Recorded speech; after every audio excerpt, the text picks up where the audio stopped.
এতদিনে তো আপনারা ছবি দেখে বুঝে গেছেন যে আমরা কোথাও একটা বেড়াতে গেছি। হ্যাঁ, ঠিকই দেখেছেন, আমরা দীঘা গেছিলাম বেড়াতে। জানেন তো, একটা মজার বিষয় হলো, ওর আর আমার এই প্রথম দুজনে একসঙ্গে সমুদ্র দেখা। এর আগে আমরা সচক্ষে অনুভব করিনি সমুদ্রকে। তো এই প্রথম দুজনের সেটা একই সঙ্গে হয়েছে। এটা খুব একটা ভালো ব্যাপার আমাদের দুজনের জন্য।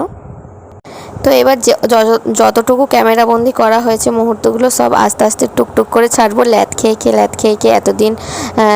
এবার ভাবছি না, ভিডিওগুলো আস্তে আস্তে আপলোড করতে হবে। তো চলুন আপনারা আস্তে আস্তে দেখতে থাকুন।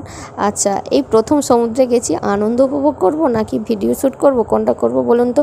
তারই মাঝে ও একবার ফোনটা বের করে কিছু মুহূর্ত ক্যামেরাবন্দি করেছে। আমরা 4টে ফ্যামিলি গিয়েছিলাম জানেন তো। আর হঠাৎ করে এটা আমাদের ঠিক হয়েছিল যাওয়াটা।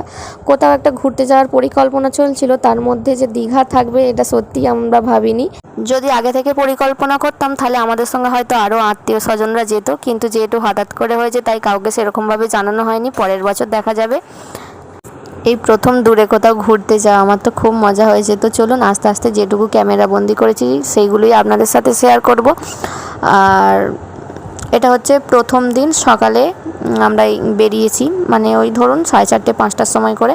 আর এই যে আমাদের পাপান, দেখুন ওর কাকার সাথে কত মজা করছে। তো চলুন আজ আসি।